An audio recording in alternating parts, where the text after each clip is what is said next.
And we are live. Welcome back. I know it's been a little minute. We missed our original day. Give us some grace. Give us some grace. Thank We y'all for sorry. We apologize. thank y'all for coming back and joining us again on the Loud and Strong podcast. This is episode number 9, man. What a time to be alive. What a time to be alive, bro. It's gonna be an awesome week, awesome week, awesome week, man. I'm not lying, bro. It's gonna be an awesome week this week. I ain't gonna lie, the city is most definitely gonna be on fire. Oh, it's lit. Oh, shout out to Baton Rouge, man. Shout out to BR, man. Baton Rouge, Jigga City, whatever you want to call it, man. Whatever you want to call it. Shout out to us, man. This weekend is gonna be lit, bro. Oh, it's up. It's up, brother. It's up. I want to give a shout out, special shout out to the Southern University Jaguars and the LSU Tigers. And this weekend, what are we gonna call this, bro? What is everybody calling this weekend? Man, this is the Baton Rouge Classic. That's the only name you can put on it. They have to do this every year. They got to. This is finna be epic, bro. It's finna be phenomenal. I cannot wait, bro. I cannot wait. Bro. This is finna be epic. This is the first time in history. In history. That Southern University, which is a SWAC school. So yes, most definitely. Most definitely. It's playing a Division I powerhouse in LSU. 20 minutes, 15 minutes on the other side of town. And this is going to be a big day for the city. Absolutely big day for the city. What do you want to see come out this weekend? I'm sorry, let me rephrase that. What do you want to see come out of this weekend? Like, what do you want to see come out of it? What do you want the end result to be? Just fun, family, and football. Right. The 3 F's, man. Right. Fun, family, and football. I want everybody to have a good time, no matter the outcome, whoever you with. If you with the Southern University, you know what I'm saying? Or if you rocking with LSU, you know. I just want the whole BR to be safe and have a good time. You know what I'm saying? This is, like we just said, you know what I'm saying? This is the Baton Rouge Classic. So we just want everybody to have a good time, be safe, you know what I'm saying? Everybody go out, rock out, you know, everybody gonna be dressed and impressed and everything, Not really. Hey, listen. I won't be comfortable. I'm gonna have on a Southern tee and some comfortable shoes. I might throw on some shorts, a little fitted hat to the back. I'm gonna be real regular. I'm gonna throw on the hat. I'm gonna throw on the shirt. You know, I'm repping SU all day. I gotta go with the You know what I'm saying? Repping SU all day. But got my LSU Tigers right here. I'm an alumni of that great university there, Southern University. And man, it's gonna be an awesome weekend. I just want to see the same thing, bro. Like, I want to see the city come together for one day. Yes. One day. Yes. No violence. That's the number one thing. I'm just gonna go and throw it out there. I don't want no violence or just idiotic behavior from nobody in purple, gold, or blue. Any 3 of those colors, no.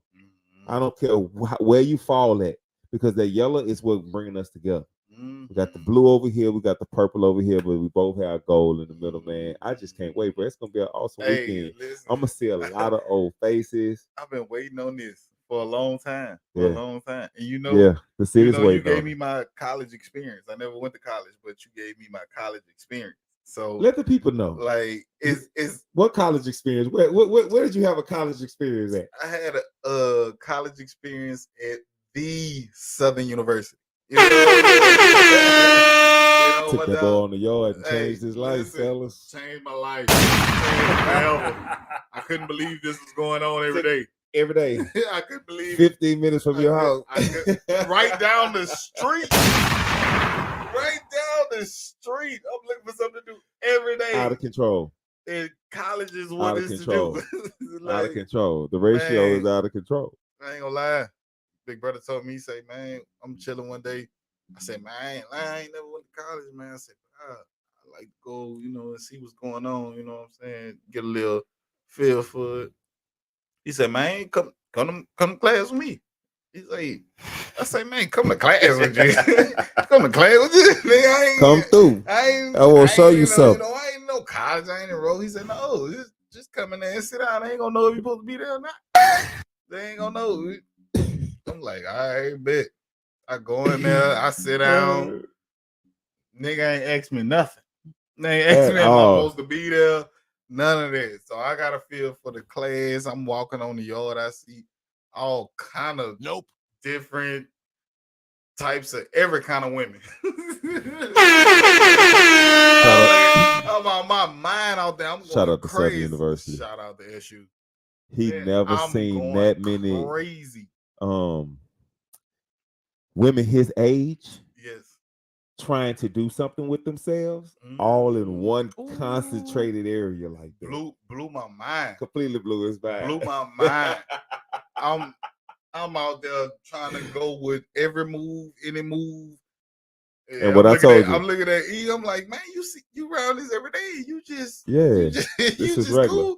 They told me about the phone party. I'm trying to go to the phone party. E looking at me like, hey, phone party. I got an exam tomorrow. Yeah, what are you talking about? Phone party, man.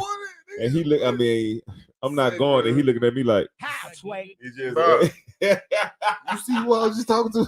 Halfway. You see what's going on right now?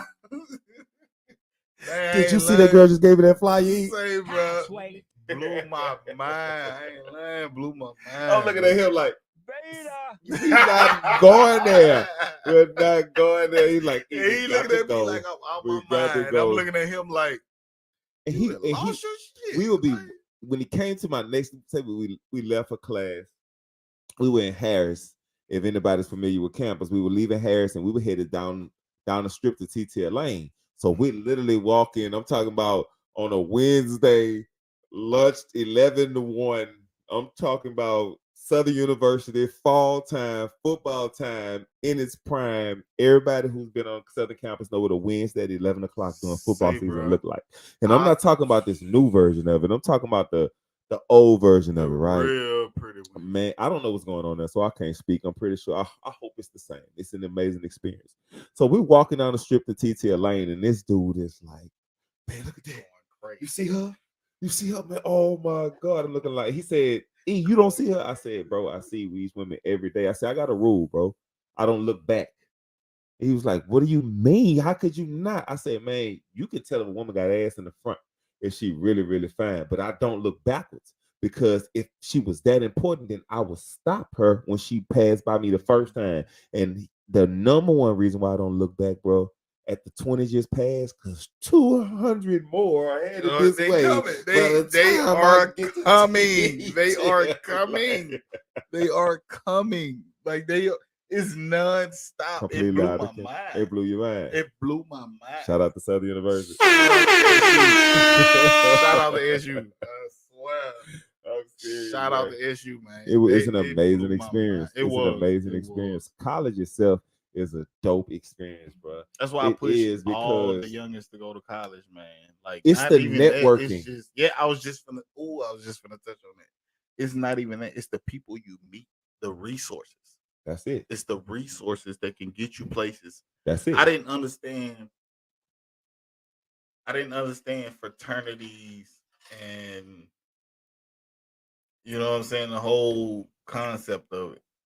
And the chick broke it down to me and was like, when I get out of here, you know what I'm saying, I'm gonna have jobs lined up. I'm gonna have people, you know, looking for me, you know, trying to get me on wherever, you know, in whatever field I'm in. It's the networking. Yeah, because she was going through all kind of stuff to be in this sorority or, you know what I'm saying, whatever she was doing. I was like, man, like, you know, you tripping. Like, she was like, you don't understand. It's the resources behind it. Like, and that made me look at, like, fraternities and sororities different. Like, because I always just was like, man, I ain't about. You never know who you're talking to. Like the person who and one thing college taught me how to not sexualize women. Crazy as that sounds. All those beautiful women that were there, and I was a single man at the time. It You see how I was looking at you. You see what I was. You see her? Her too. You know, see, he what's wrong? What is going on? But it taught me how to. It taught me how to see women outside of sex. Yeah, I yeah, mean, yeah, on a whole Yeah. scale, because I had a chance to meet some dope people who I was not even sexually attracted to, but then just being, or even the ones I was, just the ones like you see somebody and you see what they are and you see what they're trying to become.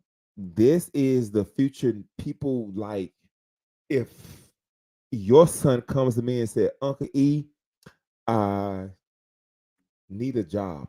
I'm going to I'm moving to Dallas. My goal is to become a police officer. Mhm. I need a connection in Dallas. You know somebody? Well, the guy I graduated with in mass comm, we both have mass comm degrees and doing things completely opposite of mass comm. Well, he's a cop outside in the greater Dallas area.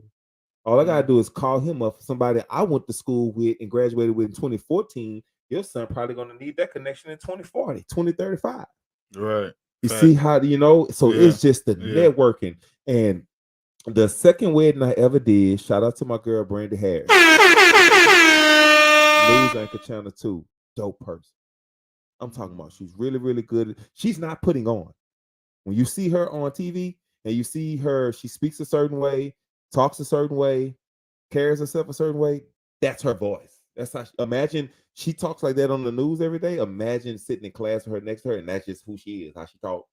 That's just, Shout out to right. Shout out to B, man. Shout out to my girl B, and her husband Brandy, man. is an amazing guy, dope dude. Like I felt like, you know how you when you're in your core classes and you're about to graduate, you kind of concentrated with the same 10 to 20 people. You know what I mean? Like y'all graduating together or y'all semester above or behind each other, you pretty much with the same people. And she would share her experiences in class. And I felt like I knew him before I even met him. And I met him, they booked me for their wedding. So just me networking with her and being a good person, she's a good person. She graduated, she went and did her thing, and she got married. And she thought to call me because of the skills I learned there. But I started my own thing and I networked with her. So it was the networking and the people that, you know what I'm saying, I got my most value from. Right. So yeah, I can go for days, bro. I got buku That's stories. a We were in dope Dallas 2 weeks experience, ago, bro. and I met Lance at Southern. That's my brother. That's Yeah, one of my shout best out to friends for Lance, life, man. man. That's right. Toe up, man. He mean well. Hey, He mean well. Hey, I swear he got the mean most well. genuine soul. I swear he got the most genuine soul. I fuck with Lance the long way. Now, I don't know how the situations always turn out for bro, but he always goes into the situations with good intentions, the right intentions. He does. He does. The goal is good. You know, he's trying to do the right thing.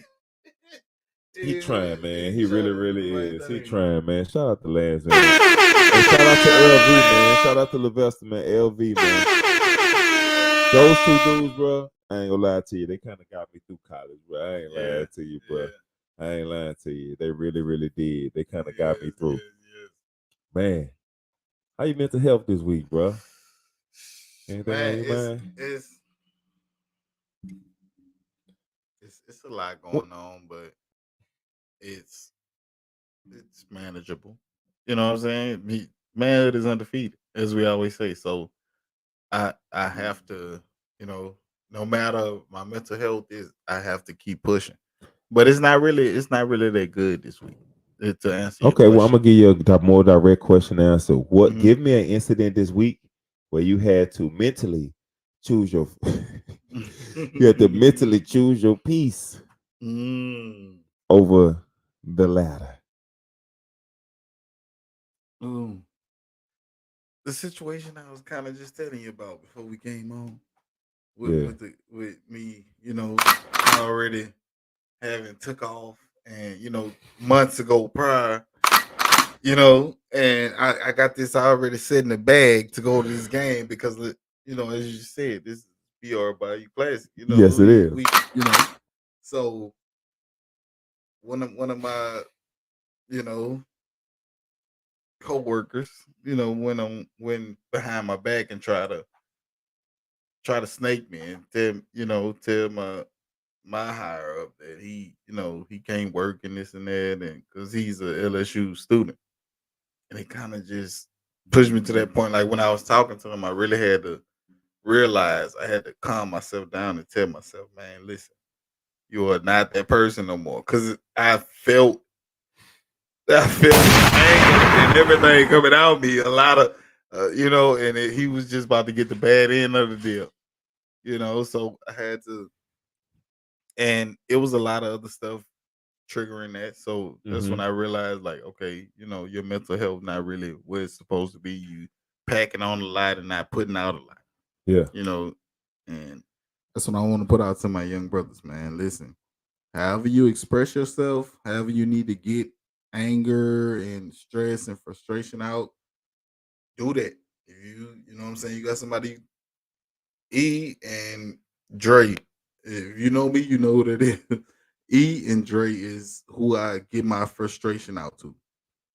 It may be days I be talking to him, or I be talking to my brother, and they be doing their own thing. You know what I'm saying? My brother might be painting us some shit or got some shit going on, or he might be at work and got some shit going on, but they just let me talk and vent and get everything out. And that's, you know what I'm saying? That is important to get that out of you. Because mental health is everything. I ain't gonna lie to you, brother. Like it'll make you crash out. But I take it all in, put it all out in the most non-negative way, and I keep it pushing. So I talked to him and everything, and I had calmed myself down, but it was more so of me realizing, like, man, you still got that trigger in you. Like, well, we don't actually ever change. We don't. We just get better. We become better at who we are. Yes. We learn how to the deal same with us. things that pissed you off 10 years ago. They're gonna piss you off 10 years from now. Hopefully, in between that time, you've learned how to recognize what it is and know how to deal with it before it comes. But it's still gonna piss you off. Yes, it's still gonna make you mad. You become a better version of yourself. Yeah, I feel good this week, bro. Besides the little, working. Other than that, besides that, it's cool. I'm in a real good headspace. I'm excited about this weekend. And then it's the first time my wife and I have a chance to just get away from the kids. I'm gonna just be honest with you, man. I love my kids, but hey, everybody need that. I ain't gonna lie to you. Everybody need that. It's our first. I just getting out the house this weekend. I'm excited about that. Not, man, bro. I'm really, really grateful. This ties into like my mental health and what I'm thankful for this week, bro. Tell somebody thank you. Who do you want to tell thank you? Man, I want to say thank you to myself. Myself. We don't give ourselves enough credit, brother. Bro, I get up 5 to 6 days a week, every single day, and commit an hour and a half to 2 hours in the gym. Everything that pissed me off the day before is gone by 10 o'clock the next morning, or 10 or anything that's bothered me. When I'm in the gym, nothing bothers me. Nothing matters. Nothing. I have to I look up and it's 2 hours later. I say, well, I guess it's time to go home. I guess I'm done. But on my off days and I don't have any commitments going on at home, man, it's nothing for me to be in the gym for 3 hours. Easily. And you're looking like, what the hell could you possibly be doing for 3 hours? But I'll go in there with a checklist and I do not leave until I do the checklist. And I could be dog ass tired on the end of that.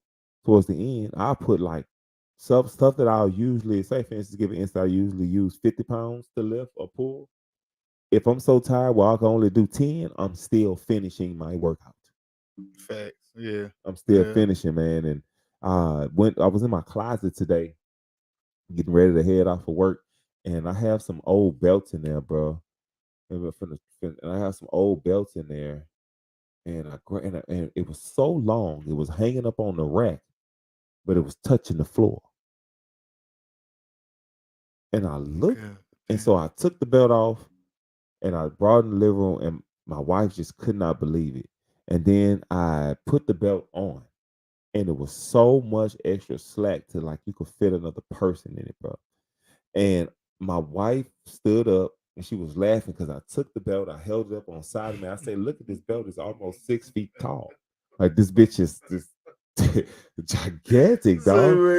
I'm serious. And my wife stood up. My wife is 5'5", And so she stood up, and the belt was like 3 inches shorter than her. The belt is like 5'2", 5'3". That's how long that belt is. I used to wear.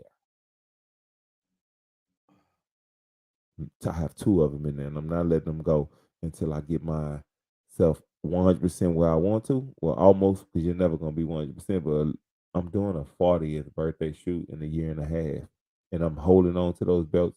Those belts gonna be the last thing I let go. But them belts is motivation, dog. I look at them all the time, and I took pictures by them today. My old lady took one with her phone, and bro, like I'm shaking like that's a belt that's 5 feet. 2 inches long used to go around my waist. Literally, like you said, a whole nother person. Like, Man. So shout out to that's D. what I'm Shout out to went to the I gym tell every you day, all the man. time, brother. What is it? You think I'll be Joseph when I just walk in your house and I look at you and I be like, small as a motherfucker. Like, I don't be joking, bro. Like, nigga, to see, and what I think you fucked me up when you told me you seen me this big. I didn't realize how big you were, but I realized how much weight you've lost. Mm-hmm. That shit is wild. It's like now when I see the old pictures, I'd be like, damn, big. Man, he was kind of big, but it's like what? Like nigga, I ain't know you shoulda was said that something. big. You should have Like, said something. hey, no, listen, you say I should have said something, but it's like, nigga, when I met you, you was Biggie. When I was fucking 10, 12 years old and running around the neighborhood, Yeah. you came over there and you pulled up in the Cox truck. That's how you look. So I didn't. You know what I always I say? just always looked at you like Biggie. I never looked at you like. I was just like, that's my brother. That's how big he is. I never. But now that you've lost the weight, it dawned on me like, nigga, like he was really big as fuck. Like, now this nigga, I have a you smaller than me now, bro. Man, I told my I am. You are smaller than. Look at nigga. Look at us, nigga. Look at us right now on the camera, nigga. You are smaller than me. That's never happened in my whole life. I'm finna be 30 next month. Wow. I've known you for 15. Everybody who I see, I've known you for 20 years. I've never been smaller. I mean, you've never been smaller than me ever in my life. Let me tell you something, bro. All of my life, this is what people don't realize why I say the weight loss was traumatizing, or I have to explain it to people. You know what I'm saying? Why I feel like I went to the store the other day to get me an LSU shirt, and I couldn't wrap my mind around that I wear a 1X. I kept grabbing a 3X, 2X. I could not wrap my mind around the fact that I wear a 1X or a large in some shirts. I couldn't wrap my mind around it. I was having a moment. But all my life I've been called fat.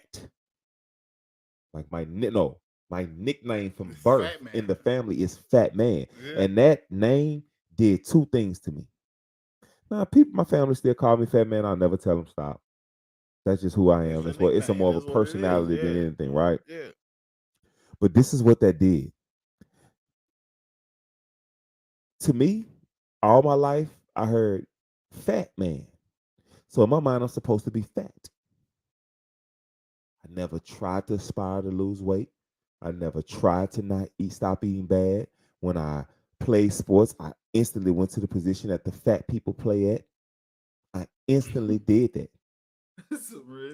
I instantly knew that if I went out with my homeboys around 16, 17, that I had to get the girl that was last, or I had to walk off from them to go try to make my own way because I was the big guy, but I was called Fat Man. So in my mind, it resonated with me that I was supposed to be fat. Let me tell you what that did to my family, though. By them calling me that my whole life, in their eyes, I was supposed to be fat. Why would I tell him to lose weight? Why would I tell him to man up? Why would I tell him to do better? Why would I tell him to eat better? Why would I tell him to have better nutrition? Why would I tell him that women don't? Why wouldn't they say, hey, you can be a big person and still thrive in this lifetime, but everybody likes a fit person. Mm-hmm. Some people are attracted to big people, but everybody likes a fit person. Mm-hmm. They didn't even think to tell me that because in their mind I was supposed to be fat by the name that was given to me. So now when they see me, it's like a double consciousness or a mental conundrum they have going on. Or like they're not looking at a fat person, but they still calling me fat. And now it makes sense. Well, we can't call you fat man no more. You're literally not. Well, you could have been stopped calling me that, and I promise I probably would have recognized that I wasn't supposed to be fat. It never dawned on me that I wasn't fat. I told my old lady, I did not hear the words, "You are so handsome," until I was 12 years old. And I heard it from an old white lady at Ace Hardware across from Z Stowe by your mama house. You know, that church used to be at Ace. My mama came pick me up from school. I was going to Central Middle. She picked me up. We stopped at that Ace Hardware. She had to pick up something. A woman in the checkout line said that to me. That was the first time in my life I had ever heard a woman call me handsome. And I'm not talking about like a woman like outside of my house. No, my sisters never told me that, and my mama never told me that. I'd never heard those words before. So I didn't even recognize that I could be viewed in that way until I was 12 years old.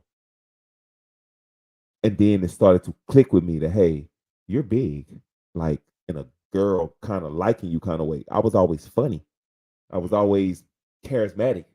So I always had attention from girls, but I didn't realize that it's levels to this shit. And this weight loss journey, bro, is just not a journey. Just this new life I have. My wife tell me all the time, I literally have a new husband. I physically have a new husband. It's like I went to the store and got a new one. Yeah. But it's the same you. Yeah. And man, like it's just crazy, bro. It takes commitment to get up every morning and keep going to the gym. A lot of self-discipline. And just eating properly. Like I view food completely differently now. I know when you told me you don't eat for taste, that blew my mind. I couldn't believe it. I couldn't believe it. I said, I don't eat for taste. I like literally that's the only reason I eat, for taste. And that's the problem, because you're gonna, something's always gonna taste good. I don't eat. I look at food like completely differently. Like all this week, today's what, Tuesday? Like, okay, so I say started from, I put turkey burgers on the grill on Sunday afternoon, but I still ate it with wheat bread and sweet potato fries. So I still ate what I wanted to eat. I just would have, you know what I'm saying, the wheat bread is kind of like, even though it's whole grain wheat and it ain't doing me nothing, in my mind it's still bread, so I don't mess with it. Like this whole week, I'm gonna eat where the healthy protein and the vegetables is. If it just happens to taste good, I'm gonna eat it.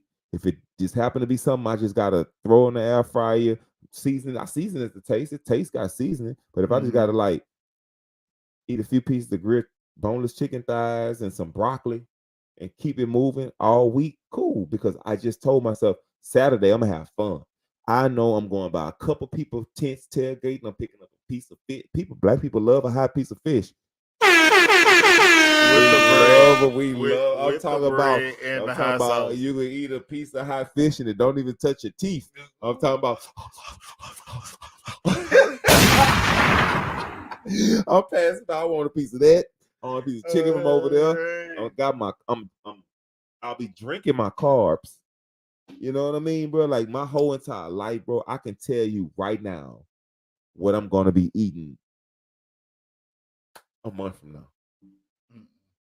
I can tell you where, what I'll say is, if you give me a date, I'll be like, what's close by? Like if you give me a date and it's a week before Thanksgiving, I'm like, nah, I won't be eating nothing. I'll be eating vegetables and baked chicken, broccoli, or seafood. I mean, chicken, turkey, or seafood in any form I can get it in, grilled and other than fried. And so when Thanksgiving get here, I'm not gonna feel bad, because people always say, yeah, I gained weight because I ate bad during the holidays. The holidays is 2 days. Literally. Christmas and Thanksgiving. Like it ain't 2 months. It's 2 days. The holidays is 2 days, not 2 months. It's not. Yeah, people be cooking and stuff. No, they cook the day before. You don't have to start eating 2 months in advance just because it's the holidays, So man, that's just the way I see it. I reward myself. Food is a reward. Food is a treat. It really is. Yeah, it really is. Like I know, like people are like, I love Ruth Chris. I love their lobster mac and cheese. I love their broccoli. They come with a big ass bowl. I smash the whole thing. I love their chicken. Their it's like a grilled chicken. Like all this stuff. These high restaurants and all that. Me and my lady love that, but we don't eat like that. Like so, it makes we don't eat like that. Like my cousin, we want me to go, and it's like he'll even pay. It's just that I don't eat like that. Right. But I know my anniversary coming up, and I know we like that lobster mac and cheese, so I ain't gonna even worry about it. But leading all the way up to my anniversary, I'm working out. I'm in the gym. I'm eating clean. I'm eating right. But that night, yeah, listen, man. Once my Top Chef margarita get about this much in it, could you keep another one coming? Thank you. Keep them coming. Top Chef margarita, salt, extra lime, Don Julio, reposado if you have it. My shit. Yeah. So My that's the way shit. I view food. I view calories. I view all that shit. I ain't lying. I tell people all the time when they see me. Right now, you looking at me right now. This is the biggest I'll ever be for the rest of my life. This is it. Yeah. This is the biggest I'll be for the rest of my life. You've been like this for about a year now. Yeah, I see you a year and a half. I see you. I've been working out for a year and a half. Yeah, I see you at least maybe twice every 2 weeks. At least once a week. Yeah, once a week. At least once a week. At the bare minimum, once a week. Oh, once a week. And you are smaller every time I see you. That's why you think I be Joseph when I walk through the door. Like, well, I just walk through you and shit. And I look at you like, nigga. Right. Like, nigga, you literally look smaller every time I see you. Know what make me feel really, really good when I go on social media, bro? I see a lot of people who follow me on Facebook and a lot of people who follow me on social media platforms, bro. They getting it together. Yeah. You motivating a lot of people. Bro, there's a lot of people who I see going to the gym. I see you eating your healthy meals. I see you like we ain't perfect. We all it's not even they're not even as mentally strong as I am when it comes to certain things. But I see y'all picking up the baked chicken instead of the fried chicken, or you eating a salad for lunch instead of canes, and you going to your boot camp. And I see you ladies. Like I see you in your groups and you're at your boot camps and you're doing weight loss challenges and y'all going walking and y'all sweating. And my fellas, listen, and I see y'all. I see you up under that iron, man. I see you up under that iron. Going to the gym, literally, is this. And it's gonna sound so simple. And you put it like this, people can't deny it, they can't fight it. Going to the gym is literally picking up heavy stuff and putting it down. Real shit. Fellas, going to the gym and getting in shape, hitting that iron is literally picking up heavy stuff, putting it down. Picking up heavy stuff, putting it down. Picking up heavy stuff, putting it down. That's literally all you're doing. That's what you're doing. Picking up heavy stuff, putting it down. And putting it down. And it matters. And it translates to life because life is going to throw heavy things on your back and you got to get it off. No matter what. Sometimes it's light, sometimes it's heavy. As a man, you got to be able to get it off you. And then when something coming towards your family, you got to be able to take that on your back too. You got to have the ability to get it off. That's the concept of give me one more. Give me one more. Yeah. That's the concept because you don't know what else is coming your way. You got to do extra because you got extra on you. Yeah, as a man, yeah. Got to. Yeah. I ain't lying to you, bro. Like I get excited when I start talking about just getting my life healthy and getting like get it together. You telling me that, and I went with you for your business. You know what I'm saying? We took a little trip. Nigga, when you seen the weight room, this nigga, we literally in Dallas. He is making money. He is literally getting paid money, like thousands of dollars. This nigga, we walking around. He see the weight room or the gym. I'm gonna say the gym because it was 2 stories. It was definitely a gym. It was definitely a gym. He seen the gym. This nigga put his bag down and literally stood there for about 10 minutes just in the mirror, just hitting the bitches. I'm telling him, like, bro, okay, all right, we gotta go. Like, bro, you the guy. Like, we was at literally probably about a I'm gonna just throw a number out there. We was probably at about a $20 million condo. Yeah, literally. Like nice shit. They had an outdoor gym and an indoor never gym. stopped until he seen everything. He seen the way, the lobby area. He seen the coffee area, everything. He just seen they got miniature golf in there, everything. He never stopped until he seen the gym. I gotta get some in. The gym is a part of the travel in my life. If you don't have a nice gym at your hotel, I'm not staying there. Yeah. I'll pay extra 100, 200, whatever the cost of the hotel is. Because me and my wife learned the hotel is the vacation. All that other shit that you're doing, and you be tired and I'll spend your money when you get back at the end of the day, or you take that one day and you choose not to leave the resort or leave the hotel, stay somewhere nice. Just take that from me. The hotel is the vacation. I don't care what you say. The hotel is the vacation, not what you're going to do when you get there, because you're going to spend most time sleeping, relaxing, lounging, eating at the hotel. So if you don't have a nice weight room, I won't even stay there. I won't stay. I never looked at a hotel and said the weight room ain't nice. I ain't staying. Everything. I don't care. Like you gotta have a weight room. So I work out at Snap Fitness. So before we go anywhere, like wherever we staying at, I look it up at GPS. Snap Fitness is in that surrounding area, just in case I get to that hotel and the gym don't work. And then different gyms have different things. So like Nord Fit, shout out to Nord. He has a fire gym. I've been dying to get to it. I'm coming work out with you, bro. Like I'm coming there and like I want to go work out there. He has some equipment there that I don't have in my gym. The Snap Fitness down by my mother-in-law has different equipment from the one that's in Gonzales. Gonzales has different equipment from the one that's on Highland. Highland has a different equipment from the one that's on Corsi. And like sometimes I'll just to shock my body, give myself a different workout. I'll go to different gyms. Real talk. I go to different gyms just to use different equipment. It's the same 2 hours, same burning calories, same arm pull, same muscle pull, same everything. They might have just a different machine that do the same thing. It's just I'll do it. Yeah, right. I love that shit, bro. I love it. You a savage. I do. I absolutely love it, man. You a savage, brother. Man, bro, we got shout out to everybody, man. I appreciate all that, bro. We trying, man. We trying. We getting it done. No, we trying. We doing it. We doing this shit. We doing this shit, man. Bro, man. Listen, the people that's in here, do me a favor. Like the video, share the video. And if you're not already a subscriber, please do me a favor, subscribe. Tell somebody about it. Hey, even come up. We'll put the link in the chat in case anybody want to come up. Come on. Yeah, man. Let me put the link in the chat. Copy the clipboard. Copy. So what's your prediction for this game, brother? Wait a second.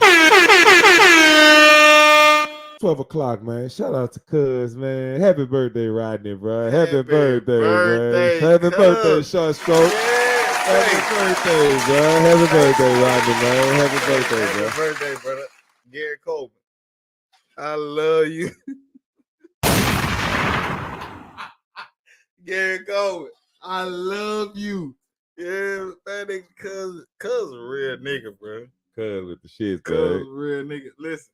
Cuz, shout out to you. Happy birthday to you, man. Yes, sir. I forgot which one this is, but I know. I lost the whole Rodney.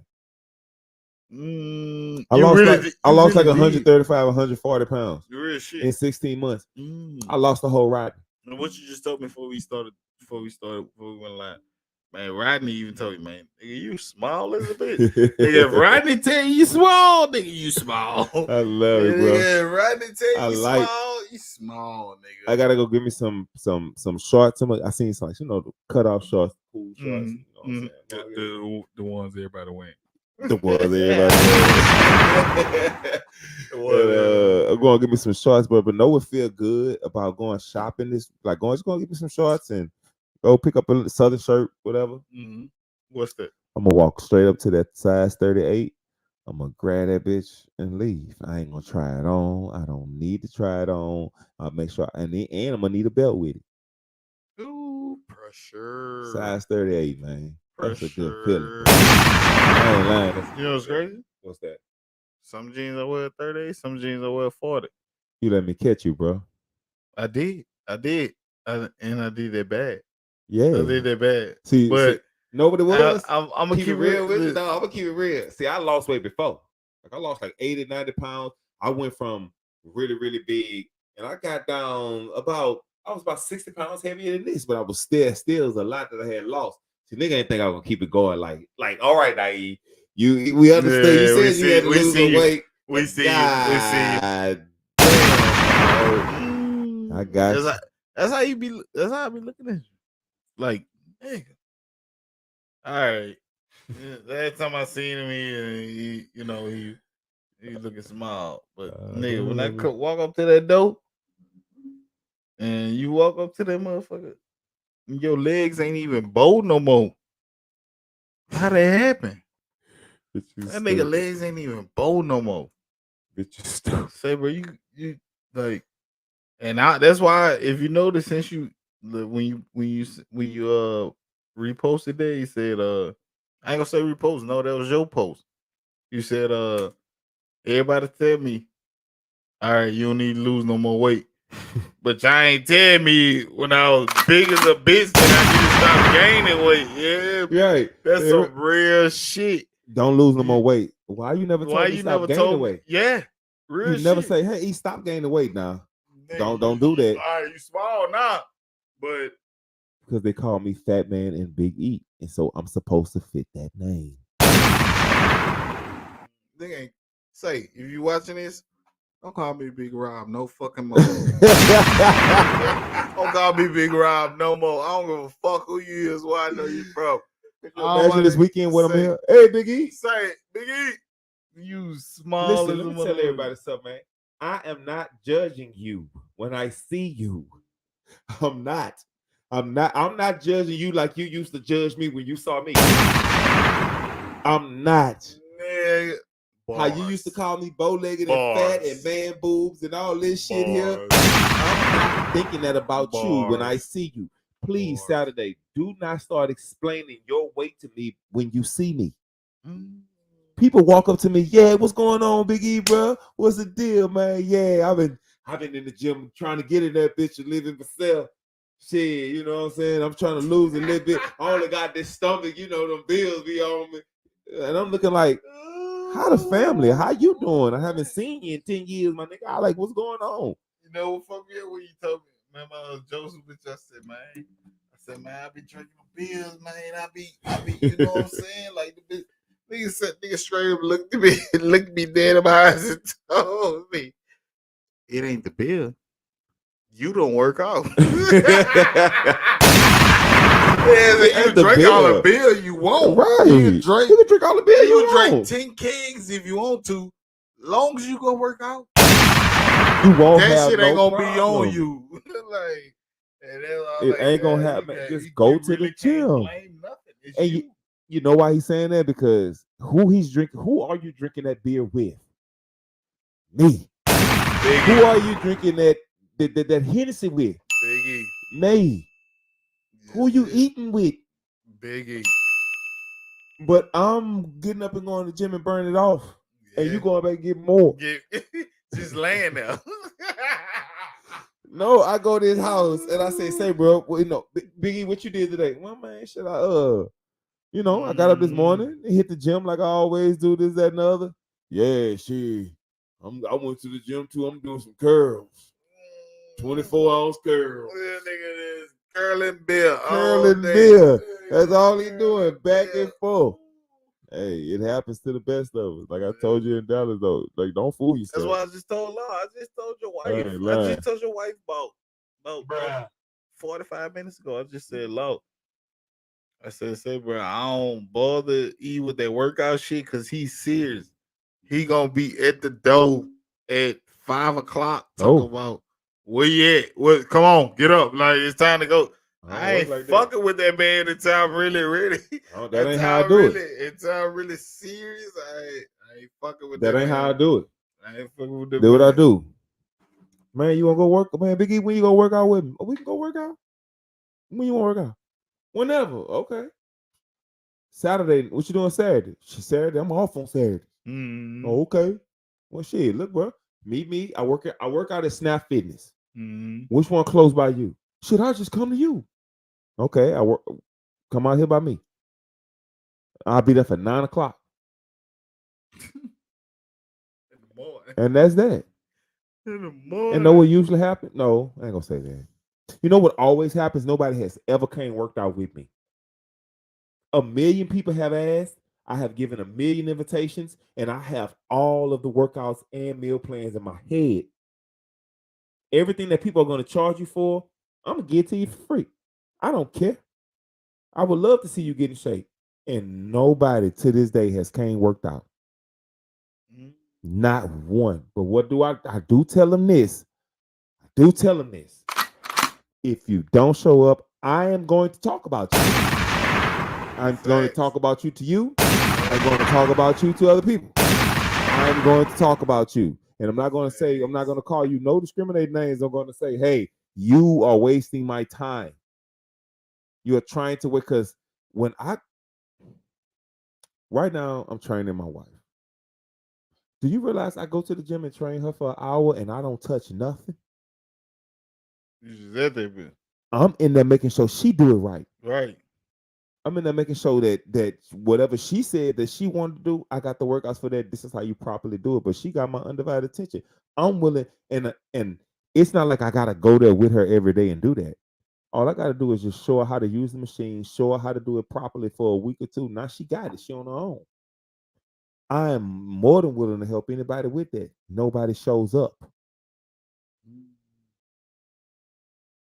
You niggas ain't serious. Nobody shows up. They ain't serious. I can't make you take it. Lead a horse to water, but you can't make them You drink. can't make them drink. You understand what I'm saying? You can lead a bitch to water, but you can't make her them think. You know what I mean? I'm saying? Real talk. Oh man, listen, bro. Shout out to me and Sam, man. We're on the Loud Sean podcast, and we're gonna keep this thing rolling, bro. We're gonna keep this thing rolling. We got a couple reactions videos that we're gonna Let's go. You know, pay I love attention those to. reaction Yeah, we videos. love a Let's good go. reaction video. Do Let's see there. Let's see. If I'm I got you. Let's go. All right, you ready? I'm ready. Okay, bro. We got our first video coming in, y'all. Little reaction video. This week, bro, Let's I'm go. gonna actually chop this up and put this out. I keep saying I'm gonna do it, but I'm tired. Yeah, we got a lot Ah. going on. I Got a be lot tired. going on. You know what I mean? But we gonna get it done. We We gonna trying. get it done. Let's see, bro. Ooh, I can't wait for this weekend, brother. I ain't lying.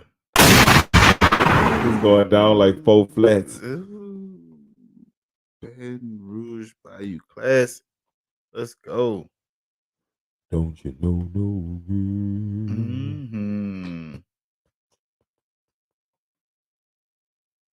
I ain't lying, brother. All right, you ready, bro? I'm ready, Put brother. us in the corner. All right, let's get it. the head of the house, I'm the head of the house. I don't need none of that stuff for you to make me feel that way. You know what I'm saying? right. Like, it's a lot of shit we do just so y'all can feel like y'all the woman of the house. You know what I mean? It's a lot of hidden power that's been like spread out to make you feel like you run the show in our home or have the decision making in our home. In many cases, in a lot of women cases. So it's like the whole thing is to protect the man's ego. Like, how is that protecting the man's ego if everybody play their position? That's the thing. If everybody plays their position, it's making sure that we protect the foundation that we're building. It's not protecting nobody's ego. If I'm the head of the house, I'm the head of the house. What you think about what you just heard, bro? Matt, If you're the head of the household, then you're the head of the household. That's facts. That's facts, and it always relates to when I think of head of the household or leading the house. It goes back to what you said. If somebody breaks into this house, I have to die for you. I have to die for my kids. If somebody walk into here right now, law in the back, the kids in the back, And both of us, if that robber has 2 bullets, 2 bullets, guess who got to take them? we got to take them. We just assed out. We that's what it is. That's just what it is. It is what it is. And that's how, since I've heard that, I take that so serious in my household. There's no decision making you have to make if I have to take the bullet in here. If somebody comes in here, I have to defend you. I have to defend the kids. I have to defend our house. Right. So How do you- there's nothing you can tell me that would make me think any other way. How do you convey that message of what you just said over to a woman? Like, and keep in mind, like I always say, you can treat her like a child, but handle her like a woman. How can you balance that out? Which means that when I say, let me clarify that, Mhm. treat her like a child, I mean it's not what you say. It's how you say it. There you go. It's not what you say, it's how you say it. So it, that's where I yeah. get the reference from. You can't just run off and yell at children. You Right. can't run off and just yell at women. But I can run off and just yell at you. It's Yeah, just yeah, what it the would- fuck yeah, I it wouldn't feel is. no It's type of just way what about it it, is, yeah. you know what I mean? And if I So do, how could that's you what get it that is. message across? So how can what advice would you tell a man in order to get that message across to his lady or get that message across to a woman that he's pursuing without coming off as abrasive? Without coming off as abrasive, I would say just come to that woman as peaceful and as non-negative, not in a negative way. It you know, I would say just because women deal with things based off emotion. Facts. You know what I'm saying? So I feel like come to her as emotional as possible, but still stand on business. Like be firm about it. Mhm. Because a lot of women, like you got that all you always got, you always got the woman that's, oh well, what if this? Oh, what if that? Listen, we're not basing this off what if. Right. Like I'm telling you what's gonna happen. I'm telling you what I'm gonna do, and I'm telling you I'm going to pursue what I'm telling you. Right. There's no in between. There's no think about it, ask about it, none of that.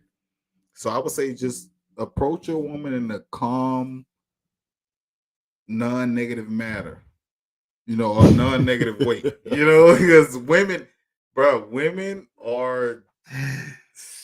Oh, man, how can you say it in a non-negative way and still be direct? Explain You that. can't say it. Women don't look at non-negative. They don't look at that. So What- you have like you say, you gotta treat her like a child, but handle her like but a woman. handle her like a woman. So you have to talk to her as if you would talk to your daughter, as if you would talk to your son, but also Keep let in her mind- know, I respect that you're trying to find a way out of this. Right. But listen, my way is gonna get us out of this. I have a way I approach things. My wife doesn't 1,000%. She doesn't totally agree with this sentiment, or you know what I'm saying. My wife has her own mind, has her own logic and own thinking and her own ways about everything. You know that. And but if she falls, I got her back. If I fall, we fall.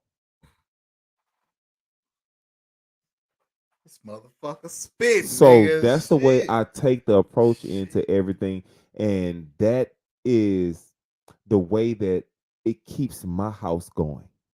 Mhm. Right, and she always knows that no matter what, I have to put purpose first. 'Cause purpose takes care of me, takes care of her, takes care of the children, takes care of everything. Mhm. You know what I mean? And so purpose is not necessarily what you're doing monetarily. Purpose is not necessarily your career, your business ventures, podcasting. Your that's not your purpose. In some cases, your purpose may be to guide your family, lead your family. So what do you have to say to the women who the man is trying to take that role or trying to pursue that? He got to show up. I Mhm. always say when a man walk in, a woman show up. But when a boy walk in, a girl show up. Mm. Like you don't have to tell a woman that you handling business and getting on your shit.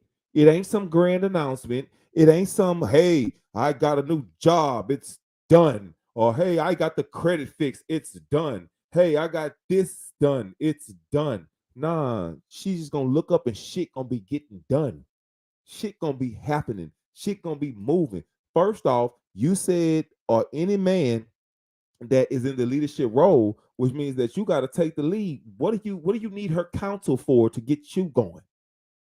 What do you need her counsel or her approval or her words of advice or affirmation or confirmation or whatever it is you want to dress it up with? Why do you need that to get you going?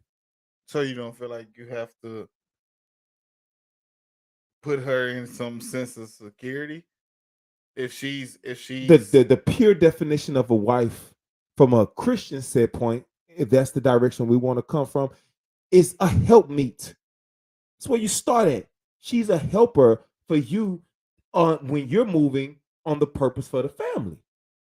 So why are you would in no other place in the world would you turn around and ask to help for guidance? Mm. That's real shit. And I don't mean That's literally real call shit. my wife the help, but my wife said something to me the other day, and we were watching something, and it was in reference to a young lady dating and just being misguided and being clueless. And my wife was just, I don't understand why they keep moving this way. I don't understand why they keep thinking and doing this. And I said, you know what I told her? I said, babe, you don't understand because you've been covered your whole life. You went from your dad's covering, you grew up with a dad your whole life. Your dad handed you off to me, and now you're under my covering, and you always had the space and opportunity to just be you, blossom, be you, do what you want to do. Come and go how you please, make the proper decisions, and life has rewarded you for that. And a lot of people just wasn't blessed with that opportunity. But when it comes to just telling a man, I don't believe that. I believe that a woman will get behind a plan every single time. But dudes don't have no plan out here. And they just expect for her to just do what he said, do what I say. Okay, I got you. I'll do what you say. But where are you going? Her life is tied to yours. She has the right to ask that question. That's one simple question. It don't have to come with a neck roll. It don't have to come with a whataboutism. It don't have to come with attitude. It don't have to come about nothing. Got you. Father support we're gonna be is 51-49. You that 51. I'm rocking with you. You know what I'm saying? I'll let you get veto power. I'll let you have the decision making. I'll let you lead. Got you. No problem. Where are we going? Where are we going? Right. What are we doing? Where are we going, sir? I don't mind. Yeah, I don't mind, but where are we going? And most dudes do not have a plan. Right now, my wife and I have been together 7.5 years. You know what we are right now? We are dead smack in the middle of our second 5-year plan. When I met my wife, the first thing I told her is, I got plans for you. And she'll tell you this. First date, I got plans for you. What that's supposed to mean? I have plans for you. Like I literally had my life mapped out with this woman when I had her, and I told her what I was gonna do. I told her what it was. I told her when she was gonna be my wife. Told her she was gonna have my daughter. Told her she was gonna have my kids. Told her she was gonna be at home taking care of my babies while she go back to school, get her second degree. Told her I was gonna hold it down. I told her I ain't asked her nothing. I ain't asked her a damn thing. I laid out my plan, and she was with it. In 5 years, we moved out of state, bought a home, started businesses, traveled the world, and got married. the second half right now, that's set in the middle of that right now, bro. She is at home with her babies. She has a chance to, she don't have to go to work and send her babies to daycare. She's at home with her babies. She's getting her second degree right now. When my oldest daughter's in school now, when my baby girl goes out to school, my wife will be finishing up with her degree. She's going back into the workforce. She's going back into the work world where she wants to be. Hey, these women want to work nowadays, dog. They're not gonna stop making money, and they're not gonna slow down and wait for y'all to catch up. Like, you gotta just get on your shit. Just show up with it. Do it. Do it. Now, you can't expect for no woman to just jump on board and just follow what you say, and she can clearly see that you're not doing what you're supposed to be doing, what you got going on. I'm talking about money and everything, bro. Me and my wife have never had the money conversation. All this shit people talking about with the money and and the wife, the breadwinner, or the husband, the breadwinner, or he make this or she make that. Man, I'm here to tell you. I'm here to tell you straight up.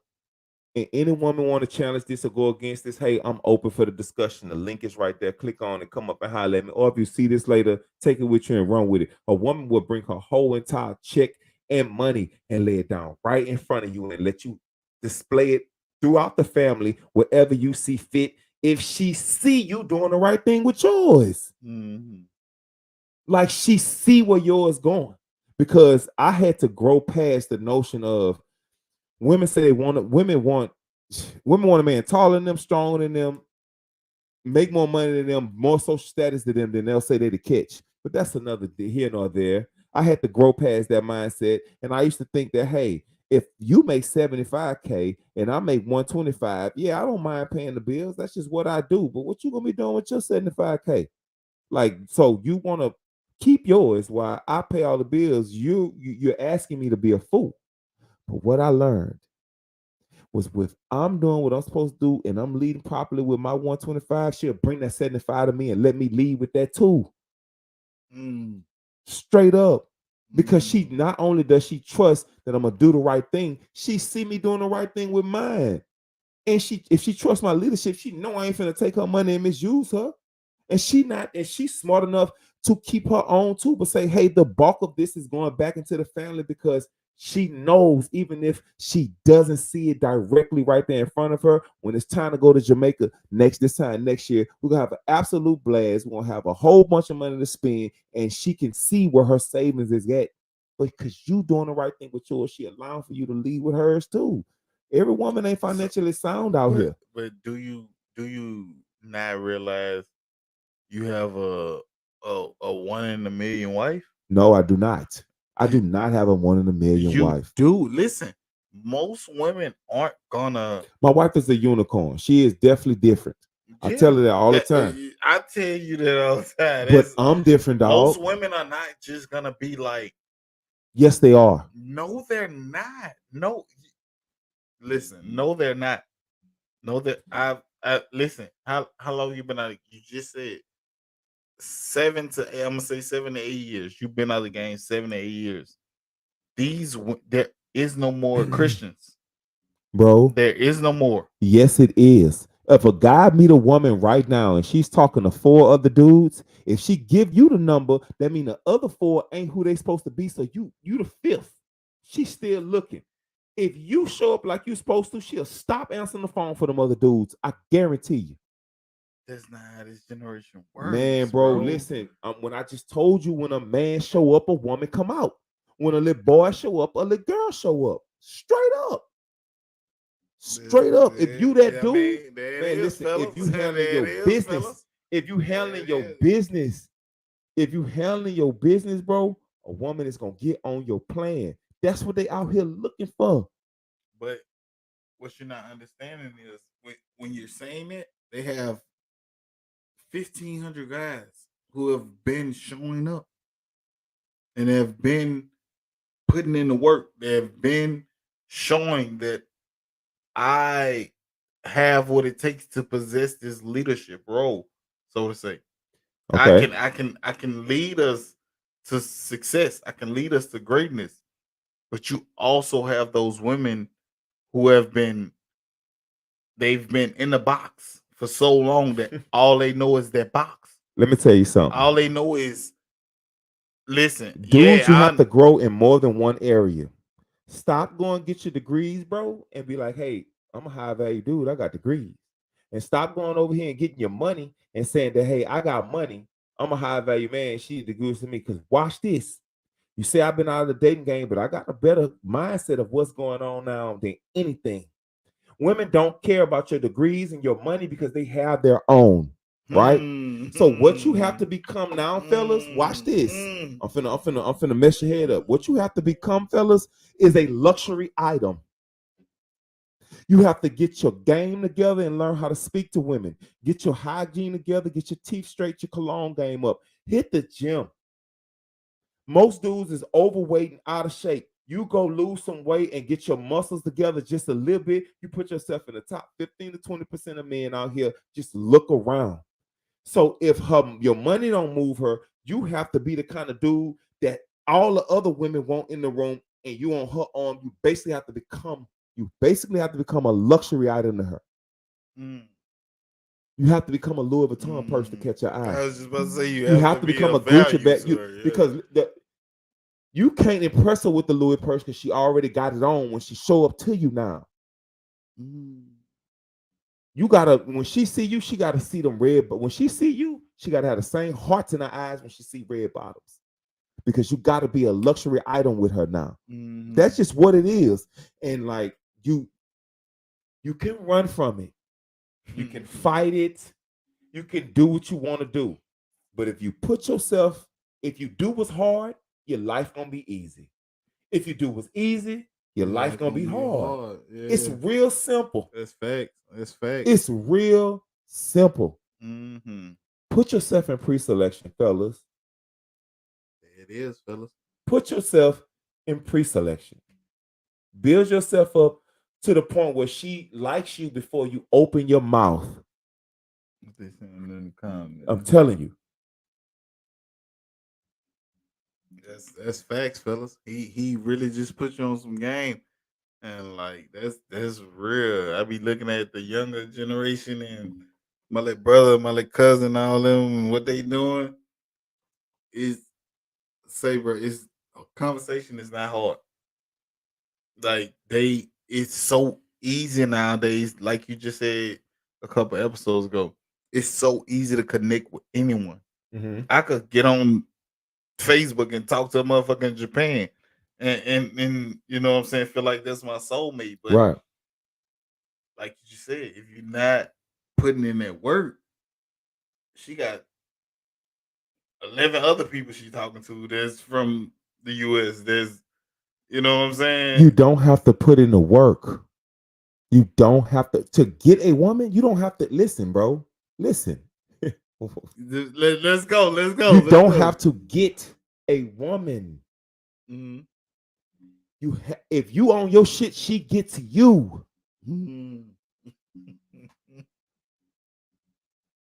If you've educated yourself with something, if you started a business or you have a wonderful job, you got something going on, you go to the gym and you eat clean half the time. And your mindset is your purpose. Your purpose. If you're a single man, your purpose should be working 60 to 70 hours a week. If you're a single man, you have nothing else going on. When a woman meets you, she sees the plan already. Hold on, this man at least gonna work because he was working without me. Right, I don't have to give him a job. I don't have to talk him out the house. I don't have to help him out at all. That's attractive to a woman. And you know what's even more attractive? If you in the same thing you did to get her is what you're gonna have to do to keep her. If you working 70 hours a week, got her, don't start working 50. You're gonna lose her. Me and my wife first date. The other day I posted a video or the picture. Where was I? In the gym with who? What? I met my wife and I, our very first date. We went, worked out, and got Smoothie King. 7.5 years later, first thing in the morning, guess what we gonna do? Work out and get Smoothie King.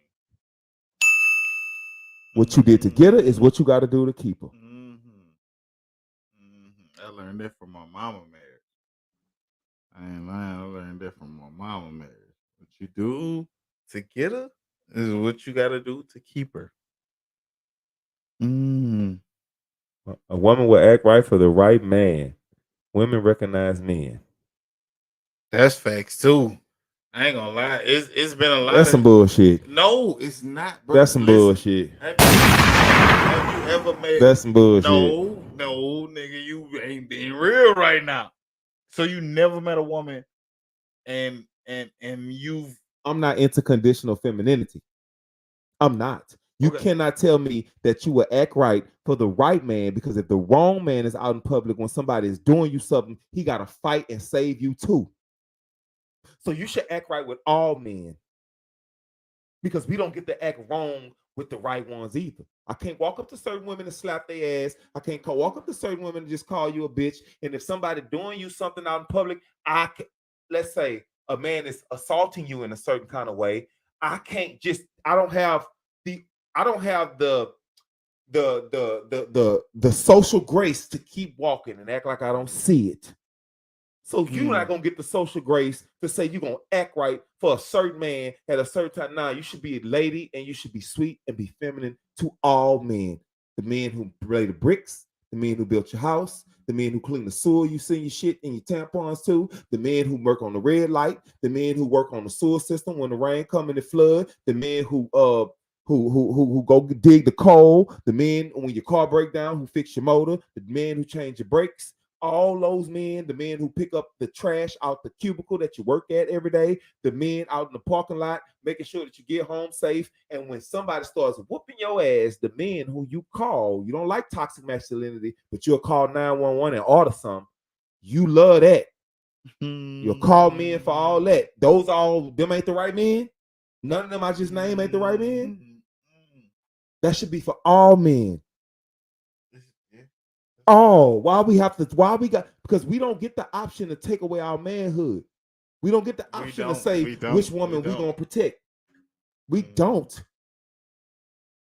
That's facts. We don't. Yeah, we don't. Yeah, and when we do, we get criticized for it. That's some bullshit. That's really some bullshit. That's why, bro. And another thing, man, when you meet a woman, stop telling women what you don't like. And stop talking them negatively about women when you meet women. That's the most idiotic thing I ever heard. If you want to get a woman on your program, if you want a woman to at least be intrigued by you, and you want her to feel as if you're a catch, don't tell her what you don't want. Tell her what you do want. What kind of girls are you into? Well, I don't like women with a high body count. I don't like girls that go out every weekend. I don't do that. I don't like that. Stop saying what you don't like. Tell them, hey, the woman, you don't have to ask a woman what you bring to the table. Tell a woman what your standards are, and she'll weed herself out. Well, hey, listen, the woman for me, got to do this, this, and this. And she be looking like, well, because the woman who wants you is going. You don't know you're a man unless you got a woman. That's first off. So the woman that is intrigued by you is going to naturally challenge you. So when you set your boundaries and your standards and say, hey, this is what I want and this is who I'll go for, she's going to try to say, why I got to be like that, this, that, and the other. And you politely say, hey, I never said you had to listen to this. I didn't. If this does not work for you, I promise you, when I see you out again, I'm going to buy you a drink and put a hug on you. You don't have to entertain none of this, but I'm willing to let you go. She's even more intrigued now. She wants you. You have standards for yourself, and you willing to let her go. She see you a good dude, so she's gonna pass up on the good dude and just ignore all the bullshit she been through with the dudes behind you, and not stick around just to at least see what your boundaries and your standards are. Only thing that most men ask, we don't want your past to embarrass our future. That's it. And that's just what could happen. That's it. That's just now watch this. I know that's the point where I get a whataboutism. Well, what about when men do it? What about, listen, I never said you was wrong. I'm not here to change your mind. I'm just here to have a conversation. That's it. On the male side, we just don't want your past to embarrass our future. That's it. That's my next caption on my next picture. That's it. I just don't want your past to embarrass my future. Yeah. Yeah, because right now, if a dude finds out his old lady smashed 100 dudes, but she from Seattle, he live in Miami. I don't know none of them niggas. I don't care at all. I don't know none of them niggas. I don't know them niggas. Shit, I don't know them everybody niggas. got a pass. I got a pass too. I don't He know don't them know niggas. none of them. I don't know But them if his niggas. girl grew up around the corner and she only got 5 bodies, but 2 of them is dudes that he know, he don't want them. I ain't fucking with it. Because in the future, those 2 dudes could see him and point the finger at him, and he Real know shit. them. And watch this. In a woman's mind, we sound so stupid. Mm-hmm. We sound so trivial. We sound so small. We sound so dumb. We sound so all of this. Because you know what? No, hold on. They talk all of this.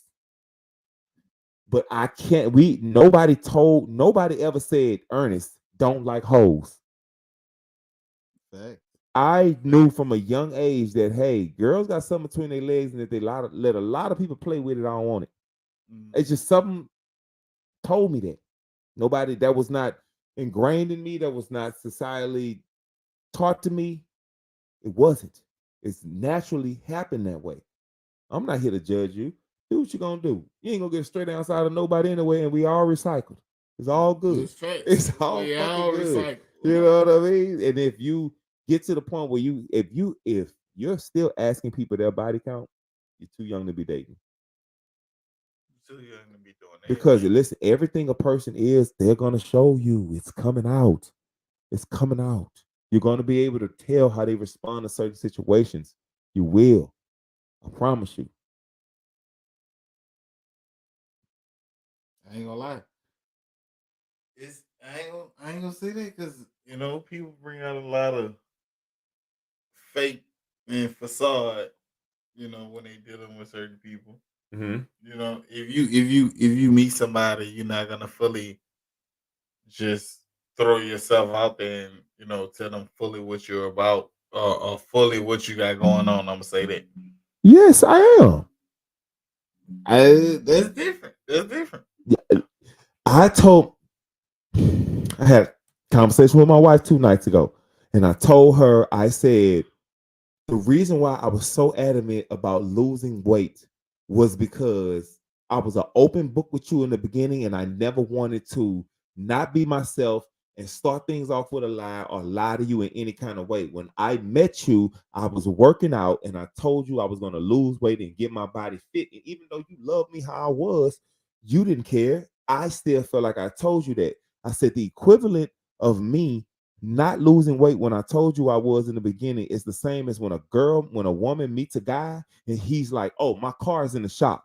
And she's like, oh, okay, I understand. Right. And 2 weeks pass by, still no car. Never got the car. And you look up 6 months later and he's dropping her off at work, joyriding in her shit. That's the same as me getting with her, starting to work out and saying that, hey, I'm going to lose weight. And then when I get comfortable, I never go back and work and lose out. So I never wanted to be a hypocrite on my word. I lay it all on the line right there in front of her. I'm talking about as soon as I meet you, this is me, this is what it is, this was going on, this is this. Because I'm willing to lose you. I'm willing to let you go. I have an abundance mindset. It came into play when I was telling you years before that. I'm walking on campus and I see all this scattered ass coming my way, and I never even look back to see if it jiggled. Because they got 200 women coming this way. And they got 200, he's crazy. They got 200 women coming this way. And out of all those 500, I'm going to see another different 500 tomorrow when I go another different direction. And if all of those women like me now, imagine what they're going to think of me when I actually do finish and get a degree. And I actually do get in shape. And I actually do start my business. And I actually do get that dream job. And I actually do get my shit together. What they going to think of me then? I have an abundance mindset. I'm willing to let you go. Hey, go ahead. I'm all right. All right. It's not too often men tell women no. They're intrigued by you after that, dog. Women are really triggered by that. The word no? Yeah. They never had to hear it. Imagine never having to hear it. But like you said, we've heard it since kindergarten. I don't like that, boy. I don't like him. That fat bow-legged boy. That He fat ugly. boy. Oh, And then- I don't like him. Let me give women a crash course how men understand women at that age, right? 5 and 6 years old. I like her over there with the pink bow in her hair. Do you like Ernest over there?